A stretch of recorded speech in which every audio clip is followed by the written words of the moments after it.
Welcome into the Stack Shack Sports Show. Another day, another video. We are previewing every single team in the NFL. One team per day leading up to Ravens and Chiefs to kick off the NFL season. Very excited about it. Today we wrap up the AFC East with our discussion about the New England Patriots. Pretty wild offseason in the coaching department, obviously. Let's just get straight into it. Key losses. I put Bill Belichick on here, right? This is the first time we're going to see the Patriots organization operating without Bill Belichick in a very, very long time, right? I mean, there's football fans out there, might even be watching this video, who weren't even born yet when Bill Belichick took over that job over in New England, had the dynasty, had Tom Brady, all the Super Bowls. He is no longer there. They let him go. And Gerard Mayo coming in, first-time head coach, right? I mean, what I don't know, an honor or a curse to have to follow Bill Belichick. Now, good for Gerard. They were not very good last year. They were 4-13. They did not make the playoffs. Bottom half of the league in both offense and defense. You see the PFF scores right there. 29th in offense, 17th in defense. Really a team that struggled. A team that, since Tom Brady's exit, has not been really that productive in making playoffs and winning playoff games and making runs. Bill Belichick, still respected, I think, as a coach a little bit around the league, but a lot of his kind of honor got tarnished, I think, by the end of how the Patriots said, "Now we just don't really want you back." Doesn't have a head coaching job, right? That was a big deal. He's kind of in this process of rebuilding his image, as a lot of people around the league say, and we've talked about it on this channel before. You know, Bill's not the easiest to work with. He really wants to control personnel, and then he cannot do offense and defense. I mean, 17th is not terrible. It's just barely the bottom half of the league, but 29th ranked offense. I mean, hasn't had a Pro Bowler since Brady and Gronk, right? His drafts have been, shall we say, shaky at best. A lot of busts, a lot of like random kickers and guards and people that haven't had big impacts. So Bill's gone, Mayo's in. What is this team going to look like? I think it's going to be an exciting year. It's going to be an interesting year to follow. But then if you look at some of their other key losses, right, Mac Jones, quarterback, their draft pick from a couple of years ago, did not play out well. You know, how much of that was him just not working well in the system? You know, Bill Belichick, defensive coordinators, offensive coordinator, what's he doing with the coaching staff? His kids are on the staff. There's a lot of problems in that coaching staff, and they kind of, you know, cleaned house a little bit, at least up at the top there. And Mac Jones moves on as well. And so it is the Drake May team, or is it? And we'll talk about that in a moment. But Mac Jones leaves, so quarterback's gone. And then they also lost their tackle, Trent Brown, who was a beast, a very, very solid player. Now, they've attempted to replace him. Don't worry, I'll get to Drake May in a moment. With a Okorafor, I think that I'm saying the name right. Tackle out of the Steelers. Now, at the end of the year, he kind of got benched. It wasn't the best fit. Lost some trust in the organization in Pittsburgh. But he comes over as a potential replacement. And they did re-sign their right tackle, who's a very solid player.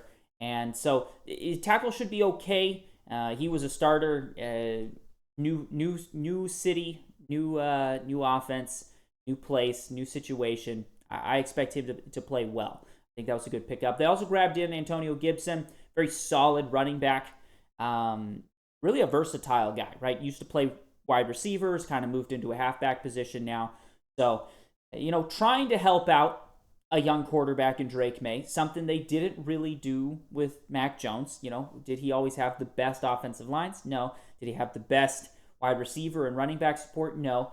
I don't think Drake May has the best support here, but maybe a little better than Mac Jones had. If you're looking at important games, you got week 3 at the Jets, right? That's a bit of a rivalry game. Patriots, Jets, long running, go back to the Rex Ryan days at the Jets and all of this. Patriots historically have done really well in that. This will be a situation where most likely Aaron Rodgers is playing. Hopefully, we're all hoping for his good health at the beginning of the season. But it is that kind of first divisional matchup away. It's going to have some pressure behind it. And how will a young quarterback like Drake May match up? Now, I keep saying Drake May, but if you see all the rumors coming out of camp, there's another quarterback, Joe Milton. Could he overcome Drake May? So, some camp rumors are that Drake May is struggling a bit. He's been shaky, and Milton has actually looked good. So they actually have two rookie quarterbacks. Also not on this list is they brought in Jacoby Brissett. Now, he's been brought in as, the veteran presence, help teach the young guys how to be a pro. And I think he'll do great at that. But week 3, Mayo's trying to make an impact. They get destroyed. They haven't looked good the first couple weeks. They got to play Cincinnati week 1, which is not an ideal matchup, right? Going against Joe Burrow in that offense. We're going to have to see. To me, Drake May was the more polished quarterback coming out of college. But, I have some concerns about him. A lot of people wanted to compare him to a Josh Allen. He's a big, strong kid. But Joe Milton is also a big, strong kid. And you never know sometimes how a player is going to adapt to the professional game. I had some concerns about Drake May because, I'll be honest, I watched plenty of his games in North Carolina. And I know there's, comments of, he didn't really have a lot of support around him. It wasn't playing with the best players. But I really didn't see it. Just watching him play, I didn't see the wow factor that everybody was talking about. I absolutely think he's a draftable quarterback. Don't get me wrong there. But I wasn't seeing that overwhelming, holy smokes, this guy is a Josh Allen talent. Watching Josh Allen in Wyoming, he's not really playing against tough competition. He's not playing with the best players around him. But there were moments for him in games where you just were like, whoa, I've never seen somebody run over that guy or jump or throw a ball like that. I mean, he can just do things athletically that a lot of the quarterbacks can't. And that was kind of the comment on Drake May, but I never really saw those moments as consistent as I did with Josh Allen. So we will have to see. I still think Drake May's probably the starter, but first couple weeks of the season, if things are going bad, I don't know. Does it start to get shaky? This is the downside of having two rookie quarterbacks in your system, right? Like, who are you going to start? And if one of them has a bit of a slow start, it makes sense to have a Drake May, pair him up with a veteran like Brissett, a solid backup. If he gets hurt, teach him the ropes. But there's not really a lot of pressure on Drake May from Jacoby Brissett. Sounds like there might be from Joe Milton. And in my opinion, I would not have drafted two rookie quarterbacks. I know they were deep, draft pick for Joe Milton. It wasn't like there was round 1 and round 2 were taking quarterbacks. It was a lot later in the draft, but practice footage comes out. Drake May's maybe a little shaky. It's tough in these situations to really get behind someone. The Packers are kind of the template for how to develop quarterbacks in this league. And it's draft a quarterback when your star is starting to age. It was really kind of what they wanted to do with Tom Brady and Jimmy Garoppolo. It obviously didn't work, and Brady kept playing at a very high level for a long time after that. But taking in two young quarterbacks who are both really needing confidence and having them have to look over their shoulder, either one, let's say Drake May bombs out or maybe gets hurt, has to stay out a game. Milton comes in, he plays really well, but then He's now looking over his shoulder at Drake May. It just doesn't seem like a good fit. I think it's a tough situation for a first-time head coach to try and handle. So I really have some concerns about the Patriots. Most people do. That's not a hot take to say, oh, I don't think the Patriots are going to be very good this year. They're definitely towards the bottom there in that win-loss over-under on every betting sports book I've looked at.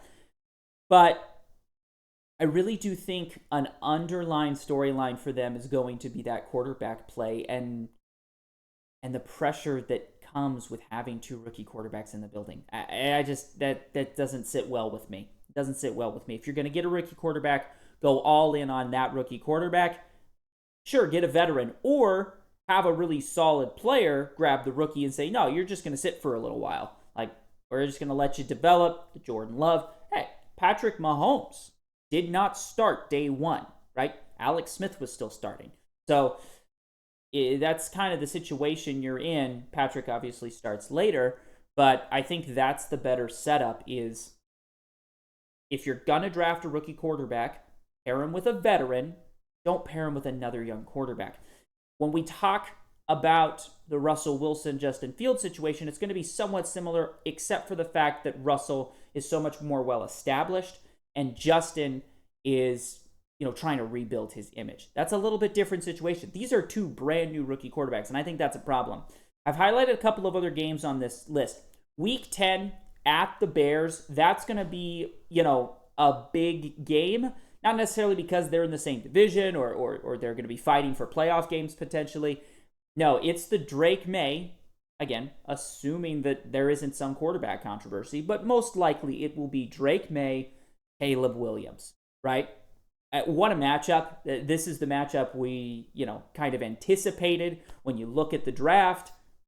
This is what we were looking for. Drake May, Caleb Williams. So that is going to be a game that, at least personally, for Caleb, for Drake, they're going to be circling that one and thinking, all right, I got to beat the guy in my draft class, right? That's always a big deal. You look back at great quarterback rivalries over the years, Peyton Manning and Tom Brady, Eli Manning, Ben, that class of quarterbacks, that era of quarterbacks, when any of those guys really got at it, it was high level and super intense. And so, you look at the modern version of that, we kind of have the Joe Burrow, Josh Allen, Patrick Mahomes, really more Josh Allen, Patrick Mahomes is kind of that duel because they're, very similar ages and all of that. Joe Burrow being a little bit younger, but he's got, you've got the Justin Herberts, the Joe Burrows.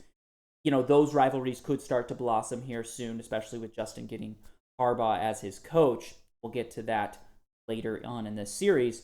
But Week 10 is going to be circled. It's going to be circled by both of those quarterbacks to just say, yeah, I want to beat that guy in my draft class. And then Week 16, Week 18. It's very interesting how the schedule worked out for the Patriots. They're going to play the Bills twice in 3 weeks to end the season.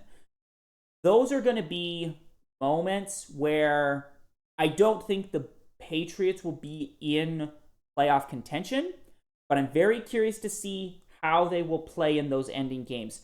Maybe try and build some momentum for the next season by winning one of those 2 games, playing tough. What kind of attitude and feeling are we going to get out of the culture of the Patriots? We had the Patriots way under Bill Belichick, and he ruled with an iron fist. How is Mayo going to establish his culture and the way he wants his team to operate? I think those last 3 games and the fact that they play the Bills twice is going to be very key for the psyche, for the culture, to know how that locker room is operating. If they play tough, even if they lose both of those games, but they play hard and make them maybe close, or maybe there's a turnover or 2 that they can force and kind of keep it close at the beginning, how they finish the season, especially against division rivals, 2 of the last 3 weeks, going to be very key, I think, for their future. Let me know, Patriots fans, you were at the top of the mountain for a long time. It's been a rough couple of years. How you feeling about the new coaching staff? Were you tired of Bill?